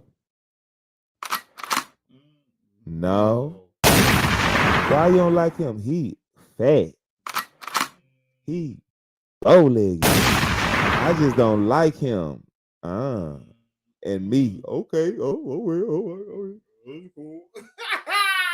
But watch this. 2 weeks later, I come in class with a brand new pack of colors. I got the whole 64 box. Oh yeah, man. Oh, yeah, with the sharpener on it and everything. I'm retarded. Brand new fresh colors. Hey, Ernest. How you doing?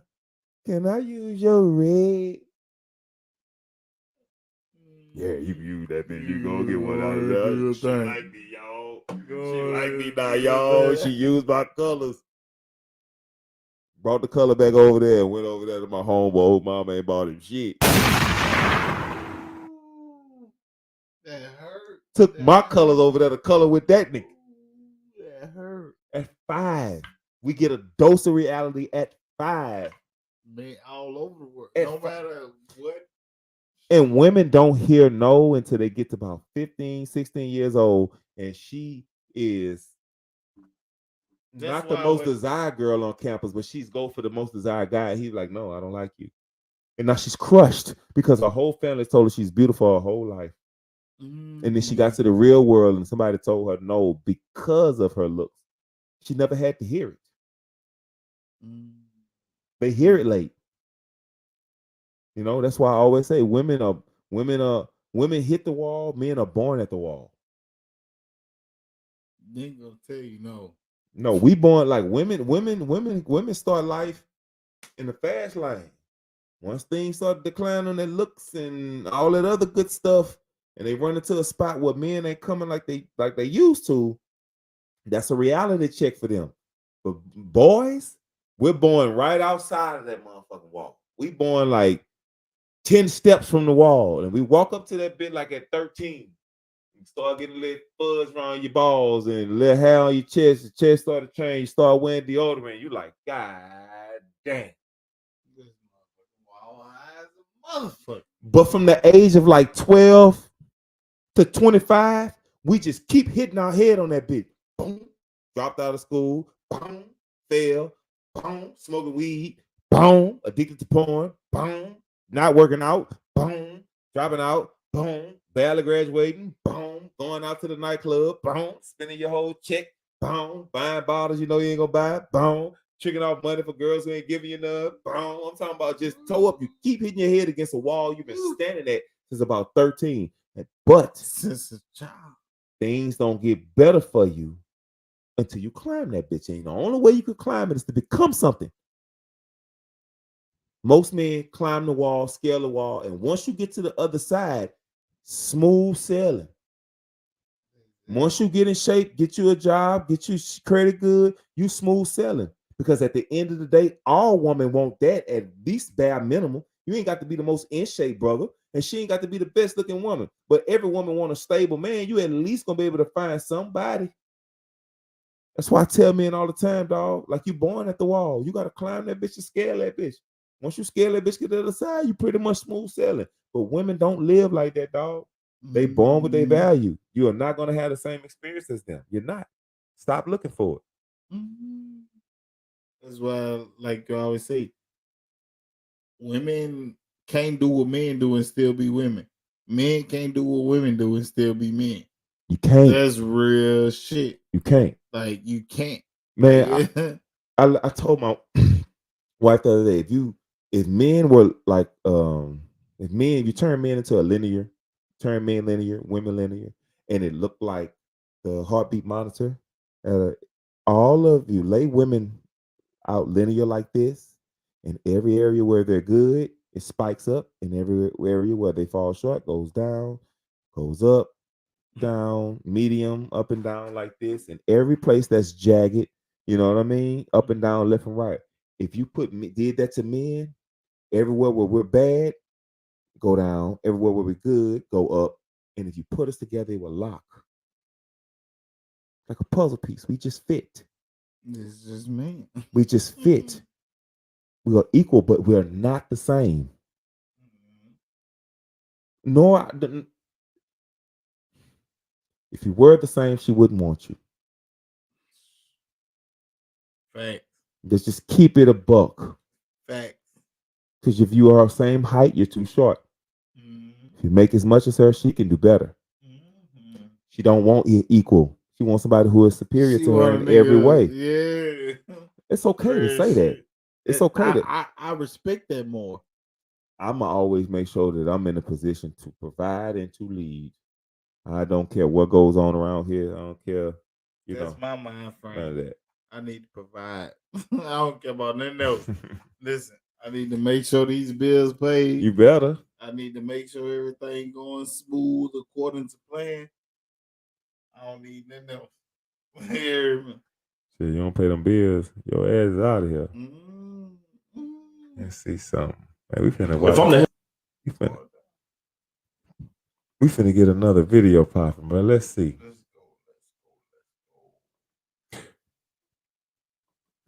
What's this? What's this? If I'm the head of same thing. A second. If a All right. Let's see. All right.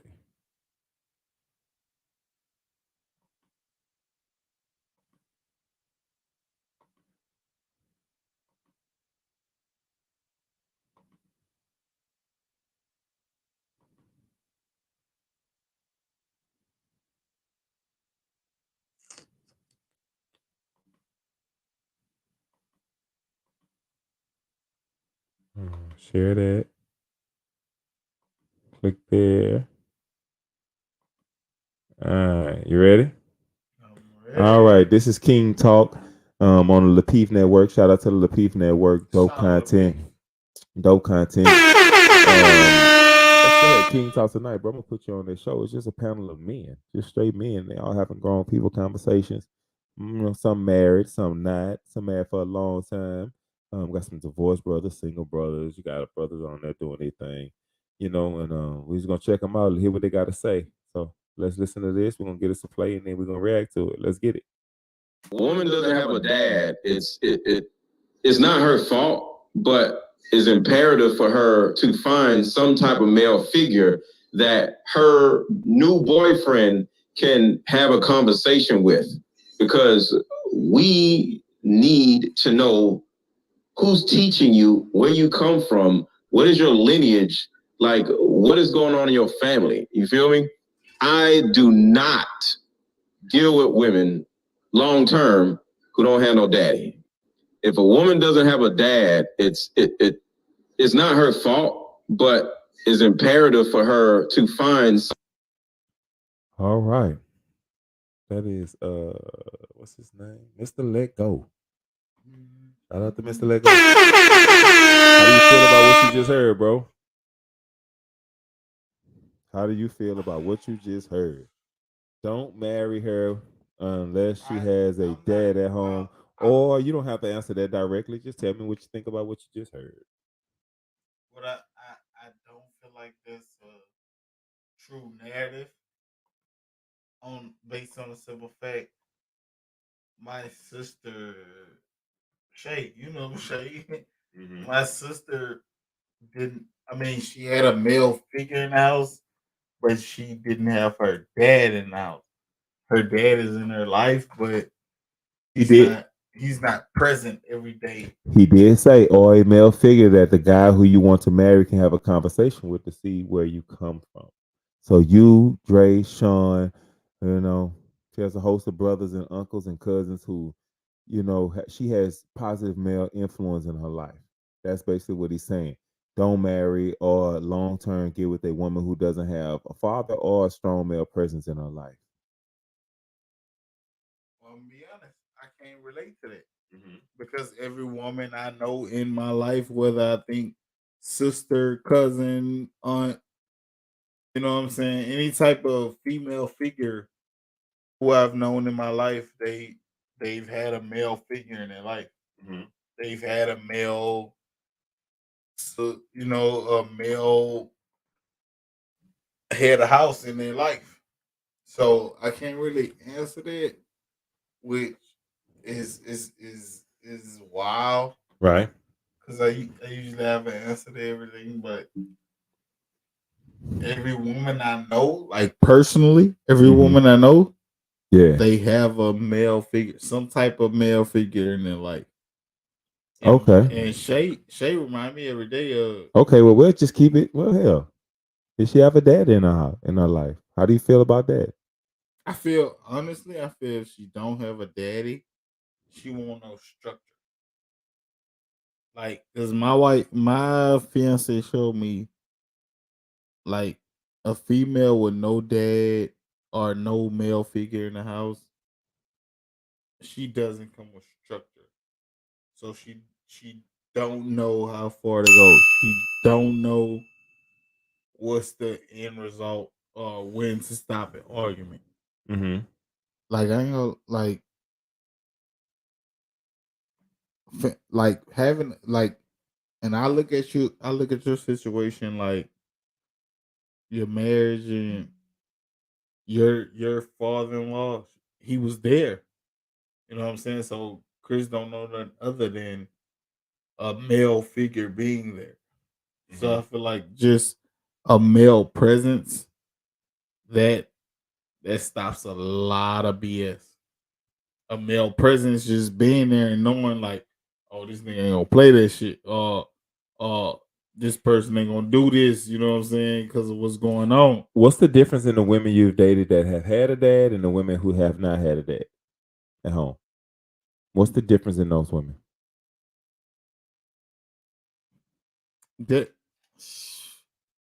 Got him on that one. Ooh, I gotta get. I I was gotta finna get my say some Dave shit that's Chappelle. gonna get me in trouble. But listen, Nah, that- like we can have the conversation. We cannot say we names, and we can't cannot. because my We could be tasteful. We could be adult about it. we're gonna be adult. Exactly. You know what I'm saying? Like I, my fiance grew up with her dad. I mean, he worked offshore, so he wasn't in the house, but she gives off that still she has that aggressive vibe. Gotcha, bitch. Like she have to have some say so Gotcha, in bitch. what's going on in the household. Mm-hmm.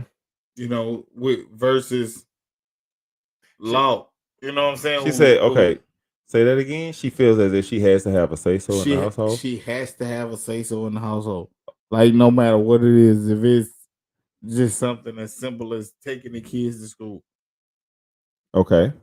she will tell you, "Oh, you got to go this route," and avoid traffic versus going straight up this route and getting there. Like I feel like women, Why are you asking her? it's not an asking thing. It's more of a her voicing her opinion. Okay. So when a woman voicing their opinion or telling you what you should do, how should you go about that? Should you just be like, listen, Hold on 1 second. Hold on. mhm. Let's get our camera connection. 1 second. Yeah, let's Stay go. right there. Hold that thought. Keep talking, bro. Yeah. I feel like, man, I just feel like if a one like certain women don't know certain boundaries.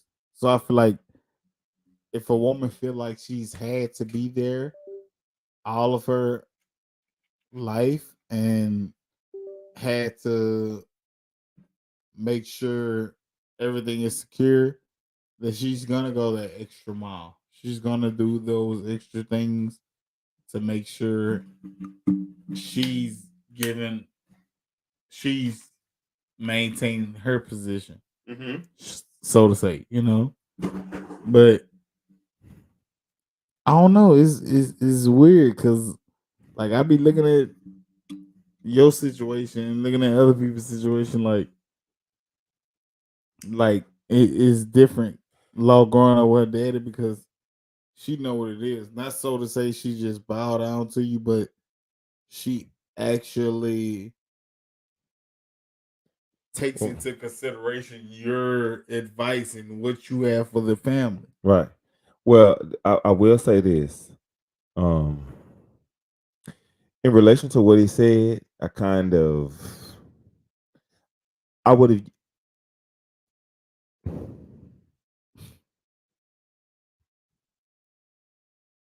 10 years ago, I would have disagreed with him.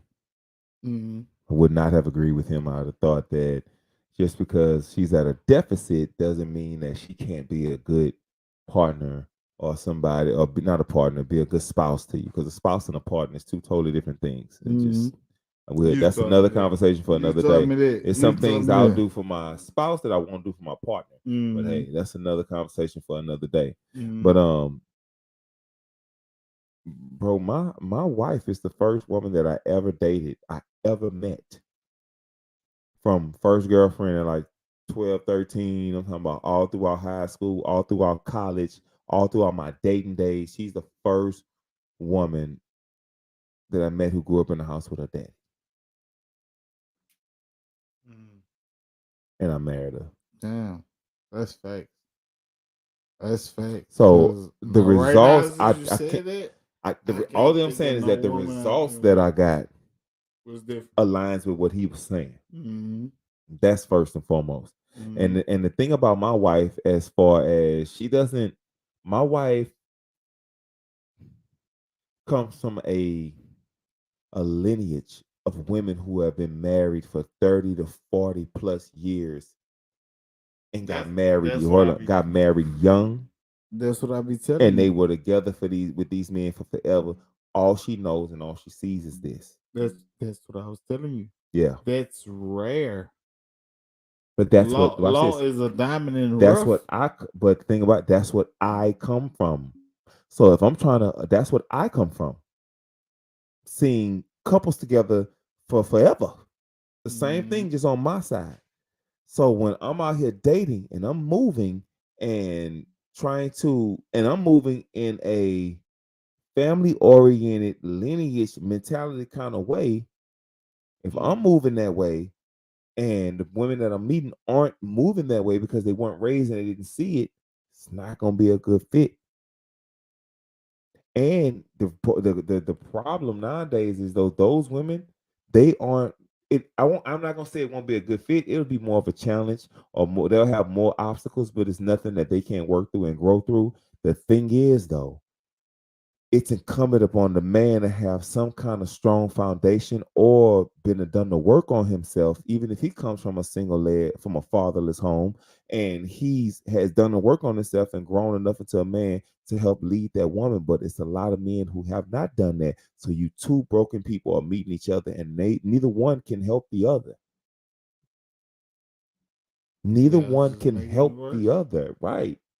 Unless somebody has done the work and somebody is extremely patient with the other one.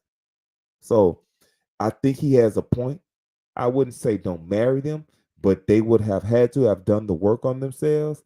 But that's kind of like, it goes back to like, I work hard and I come home and pay the bills because I seen my daddy work hard and come home and pay the bills. That's real talk, but like they never seen it. A lot of men like me, I'm in this category, but I feel like I'm only getting married one time.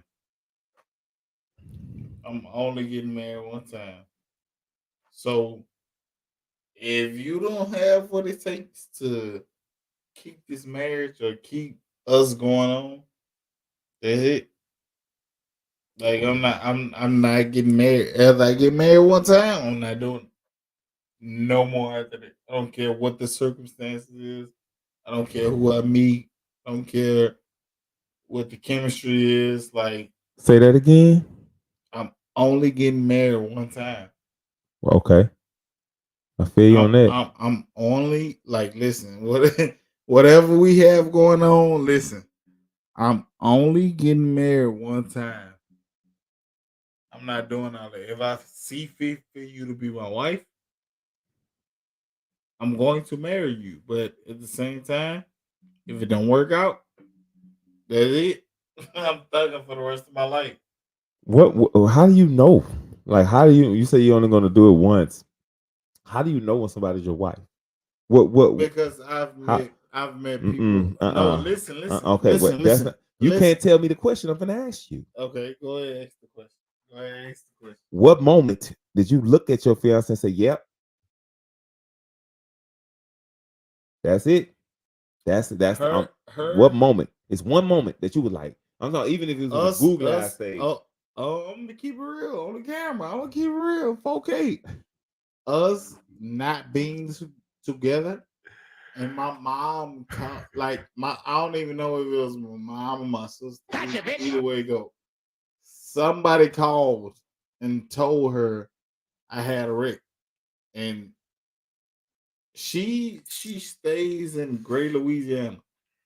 Well, at the time, you ever been to Gray? Boy, Have y'all ever heard of boy, Gray, Louisiana? boy, God knows where Louisiana. boy. Like, I'm talking about the Gray. I'm talking about in the swamp, Hey, like that's the how I swamp. feel. All the roadkill is alligators. That's how I Like feel. that's what she lived at. Like it. Come on now. And she made it down. It takes 2 Shrimp hours. boats, like It right take- across it street take- from my house, just riding by. It takes 2 hours to get from down. Yeah, down there. She made it down here in Ooh. 45 minutes. Shout out to Gray. Yeah, fuck with y'all, but Oh shit. like, and me and her weren't together. Like I had about 45 women come see me. 45? About 45. I'm literally cut the bang. I'm keeping it minimal. Yeah. I had about 45 women come see me. So you had them hoes. No. I had friends. I had people who care about me. That's So what they, it is. You know, they came and see me when I was in the hospital. Friends. You know, they was friends. Yeah. You know, it wasn't Tell more me than- anything. It wasn't more I'm not than buying it. this. I'm not buying it. I'm not buying it. Save it. Save it. Oh shit! But I had friends come by and see me. I was a nice chef over there, women's hospital, and they was just come to see me, make sure I was straight. Right. But I forgot you used to work there. yeah, hey, you know, I forgot all about that. That bitch. Ooh, what's going on right now? Ooh, you know. But That was the moment. You had your accident and she hauled ass from Gray up into the hospital. I'm talking 45 minutes. Flat. That's a 2-hour drive. I took it multiple times. Flat. 45 minutes. And that bitch. She teleported to that And bitch, look, Shay tell everybody else who there. I'm gonna say everybody else. Shay tell everybody else who there. Look, Toya here. Y'all got to go. Toya just walked in the building. Wow. Y'all got to go. Yeah, I'm looking at it. Well, Shay told me this shit. I'm like, Shay, What are you doing? like, why you interfering in my business? Yeah, but like, what you doing? Toya came that bitch ain't left Toya yet. came in, bitch, shut everything down. I'm talking about everything. Niggas say Toya's in the building. Everybody left. Toya in the building. Nigga, everybody left. Everybody. I'm talking about people I ain't even had nothing going on with like that. Man, everybody left. Nigga said, man, your girl here. I'm about to go. I was like, what the fuck you mean? I'm still doped up. I'm full of meds. I'm like, man, We gonna fuck with you. We don't fuck with you. But we gonna fuck with you. Sorry, this bitch, we gonna fuck with you. Yeah. Yeah. Man, that moment that I had, bro, when I met my wife, I was working at the Marriott Hotel. Y'all, let me tell y'all this story. I was working at the Marriott Hotel and I was working at the front desk. I had been doing this like 2 years by this point. And then my schedule changed up because of school, so I needed more flexible hours or a more set schedule. And so I had to switch over to the maintenance side, aka a janitor. I was cleaning toilets, plunging guest toilets. I had to climb in a dumpster to go find somebody who stayed their keys. They threw away in the trash. I had to climb in a nasty dumpster. I had to change out toilets. I fixed ceiling fans. I had to clean the carpet after people threw up. I had to pick up trash out of the parking lot. I was a janitor. I had to fix things, but it was the most rewarding job I ever had because to this day, the skills that I learned at that job, I can take with me anywhere, and I had to do them professionally and the right way. So now it's just with me, extra skills that I have. But that's neither here nor there. The moment that I said I'm going to marry this woman, I remember I had a loan that I had just started. So and I only worked in that position for like a couple of months. I couldn't handle it. It was like 6 months.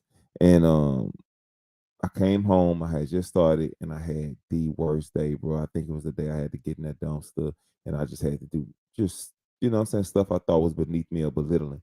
And my wife, at the time, it was just my girlfriend. I had remember leaving, going to work that morning. She was off, and we had been dating a few months, probably 2 months, 3 months, something like that. And so she was still in my apartment. She was like, "Well, I'm not going nowhere today." Her best friend lived next door, so she was like, "I'll just hang out here. I'll stay here, whatever." And I was like, "Cool." Now, mind you, all I had in my apartment was I had a what you say, a mattress and a box spring on my bedroom floor. I didn't have nothing else in there. I had a red old couch that was in the front. That was it. It turned into a sofa bed. It was old from the hotel I used to work at. They was throwing it away, so I brought it home with me. And her friend was moving out at the time, so she had a dining room table that she gave me.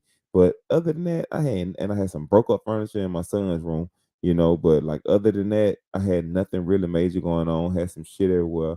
So I left and go to work. She chilling. She hanging out in the bachelor pad. I had just moved in when I met her like a week before I met her. So shit was everywhere. And bro, that's the first time I had left in my apartment. I came home, bro. My wife had to cook me a complete meal, full course meal, in high heels and an apron, face fully beat, hair done, and my apartment was spotless.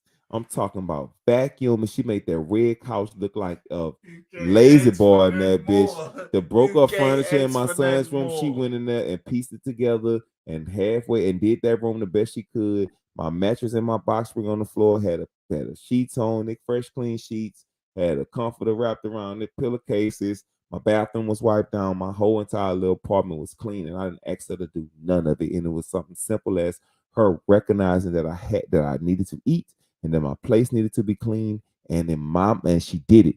But in my mind, I was like, she did all this for a janitor. She did. I mean, technically, my wife is drop dead fucking gorgeous. That's what you were. I met my wife. She was 20. I met my wife a week or two after her 24th birthday. No kids and graduated from college, 24th birthday. It's time to rock and roll. She can do whatever she want to do, be with whoever she wanted to be with, go wherever she wanted to go. And she chose to cook dinner and clean the apartment for a fucking janitor because she seen the good in me and she seen the direction I had for my life and she bought into my plan. And at that moment, I knew that I was gonna marry her. That's when I knew. That's when I knew. I ain't lying. Man, that's some really Some real shit. shit. It's little shit like that. You know, it's a few instances, bro. I was just like, I had to convince myself that my wife was real. That's how I was. Like I had to convince myself that my wife was real. Like I tell you, my sister them called for you and shit, but when I woke up and everything, like when I woke up, I seen my mama, my uncle, and I was like, damn. When I seen them, my car instantly popped in my mind. I was like, damn, my car. I was like, what the fuck? And it was like, now we're gonna get you another car, but Toya really like put like she was there. Like she was like, nigga, I'm with you through this. And like what made me really Yeah. when I got home and I got on bed rest, nigga, I'm talking about she was driving 2 hours to come spend an hour with me. And I was just like, man, like this shit, like if she with me through this shit, like I can't do nothing. I'm literally on bed rest. I can't do nothing. Like everything is stopped. If I'm the head of the house, I'm the head of the house. I don't need none of that stuff for you to make me feel that way. You know what I'm saying? Like that's the one. Right. She really kept it silent. I ain't gonna lie. I was going through a lot of shit, a lot of different shit that I never experienced before. But when I experienced it, she was right there. That's what's up. That's what's up, bro. Good story, man. Shout out to Law, man. Shout out to Law, bro. Shout out to Law. She was there. I ain't lying. She almost left me, but she was there. Man, I'm glad we went live tonight, bro. Yeah, shit. I ain't lying. And we finna start going live a lot more. We just, you know what I'm saying? There's a lot real life happening. Yeah, we'll keep real, y'all. Real life happening. Real life happens. You off Thursday though, right? I'm off tomorrow and I'm off Thursday. I get off about 7. What's up? 7. Cool. We're gonna try. We're going live again later on this week. We got some other stuff just talk to, but we had a good conversation tonight, bro. Real shit. I ain't lying to you, bro. I feel like we've been a little minute since we had a chance to just sit down and chop it up with each other. You've been working like a Hebrew slave. Nigga, you've been working. No, nigga, shout out to you. Like you say, shout out. You think yourself, nigga, you be working. Nigga, you be. We went to Dallas and I said, I be working. I'm finna go fill up my truck. It might take. I said, I'm guessing about one. I said, I'm arguing. I said, I guess it's gonna take about 145 to fill it up. Niggas say 140 what? 140 what? So you know, some gas stations only allow you to get like $100, $90. I never knew there was a cutoff. Yeah, it's a cutoff at some of them. So I said, I'm gonna stick my card in here, but I said it probably cut off at $100 because they usually cut off if some gas stations. But if it go all the way, it's gonna take like 140. I put $100 in my truck. Imagine and you it didn't even go up the head for me. It went. No, it's not a full tank. It wasn't a full tank. it I was wasn't a half. no, it was at half. It was right past half. It took about another $40. And he was like, that nigga looked at me. Oh, bitch, your bag different, bitch. Like, I ain't lying to you. I ain't lying to you. Shit. I spend a 60, I'd be hot. Man, boy, my gas bill, boy. Everybody want to ride big. Hey, everybody want to ride big. That's what I told my girl. I said, everybody want to ride big. I want a big boy truck, but I ain't ready for one. Come with that big boy truck. That retarded. You got that real big boy truck. Pressure. That be pressure nothing less. That bitch, hey, I swear when you put that when that motherfucking $100 start clicking, I said it ain't full. Supposed to be full. No way. $100. No way. No 140. Every time if I tell you, I just went filled up. 140. Gone. Easily. That's easy. That's easily. I ain't lying to you. I ain't lying. Trump bring his ugly ass back up in here and he make that shit go back down. He is getting my vote. I ain't lying. Trump ain't never did me shit. He ain't never did me shit.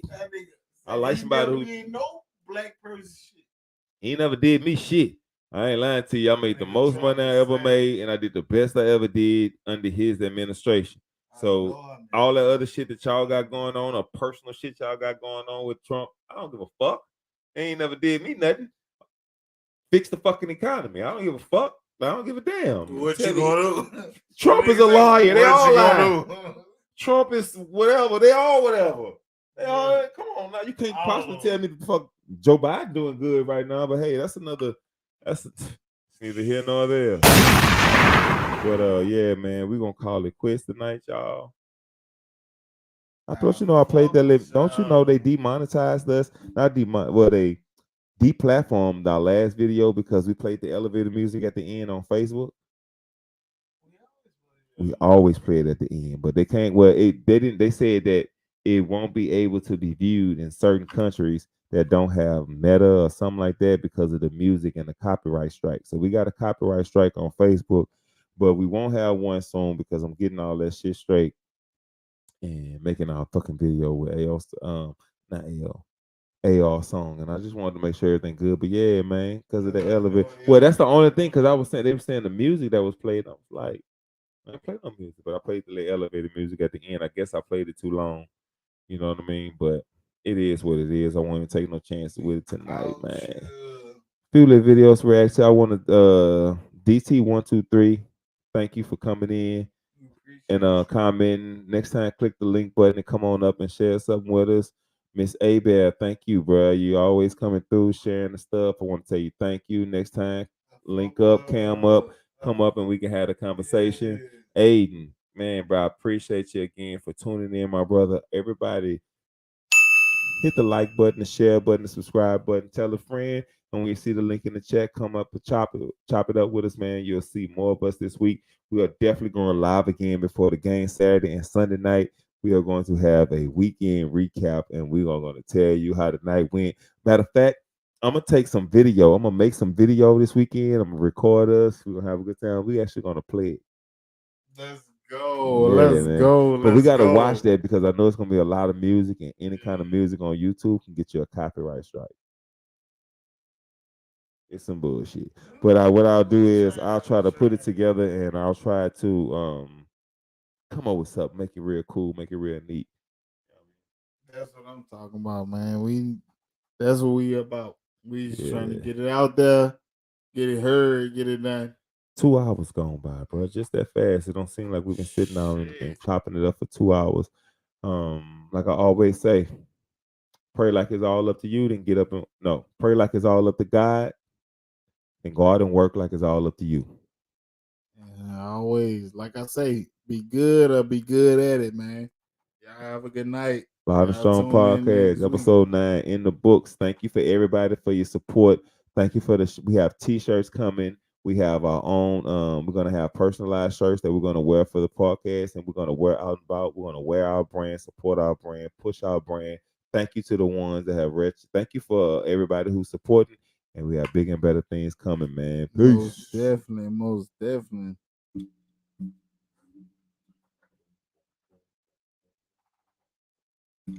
Who that? Who that?